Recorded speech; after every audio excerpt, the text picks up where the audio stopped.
മോഷണക്കാര്യത്തിൽ ആള് ബഹുകേമൻ. അതിവിദഗ്ധമായി മോഷണം നടത്തും. ശേഷം ട്രെയിനിൽ തൂങ്ങിക്കിടന്നു വരെ സഞ്ചരിച്ചു കളയും. ട്രെയിനുകൾ കേന്ദ്രീകരിച്ച് മോഷണം നടത്തുന്ന കുപ്രസിദ്ധ മോഷ്ടാവിനെ കൊല്ലം റെയിൽവേ പോലീസ് പിടികൂടി.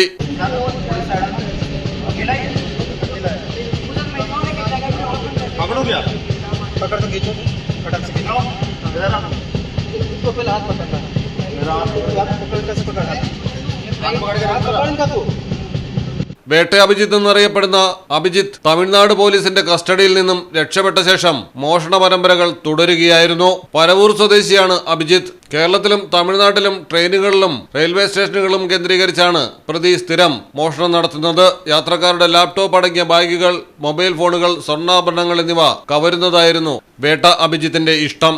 തമിഴ്നാട്ടിൽ ഈ വിധം മോഷണക്കുറ്റത്തിന് പിടിയിലായ പ്രതി മെഡിക്കൽ പരിശോധനയ്ക്ക് കൊണ്ടുപോകും വഴിയാണ് പോലീസിനെ വെട്ടിച്ച് രക്ഷപ്പെട്ടത്. തുടർന്ന് കൊല്ലം റെയിൽവേ സ്റ്റേഷനും പരിസര പ്രദേശങ്ങളും താവളമാക്കി മോഷണ പരമ്പരകൾ തന്നെ നടത്തിക്കളഞ്ഞു. പിടിക്കപ്പെടലിൽ നിന്ന് ആത്മവിശ്വാസത്തിൽ വിലസിയ പ്രതി ഒടുവിൽ കൊല്ലത്ത് വെച്ച് റെയിൽവേ പോലീസിന്റെ കണ്ണിൽപ്പെടുകയായിരുന്നു. പട്രോളിംഗിനിടെയാണ് പോലീസുകാർ അഭിജിത്തിനെ പിടികൂടിയത്. രക്ഷപ്പെടാൻ ശ്രമിച്ച പ്രതി വാതിലിൽ ഏറെ നേരം തൂങ്ങിക്കിടന്ന് സഞ്ചരിച്ചു. പിന്നീട് റെയിൽവേ പോലീസും യാത്രക്കാരും CM ഡ്യൂട്ടിയിലുണ്ടായിരുന്ന ശാസ്താംകോട്ട പോലീസും ചേർന്നാണ് കീഴ്പ്പെടുത്തിയത്. ഇതിനിടയിൽ റെയിൽവേ പോലീസുകാരായ അരുൺ ദേവിനും രാജേഷ് കുമാറിനും പരിക്കേറ്റു. പ്രതിയുടെ കൈവശമുണ്ടായിരുന്ന ബാഗിൽ നിന്നും മോഷണം മുതലായ 65,500 രൂപ, ലാപ്ടോപ്പ്, 2 മൊബൈൽ ഫോണുകൾ എന്നിവ കണ്ടെടുത്തിട്ടുണ്ട്. Malayalam television, Kollam. Empire college of science, Moodal, Kuttippuram, Malappuram.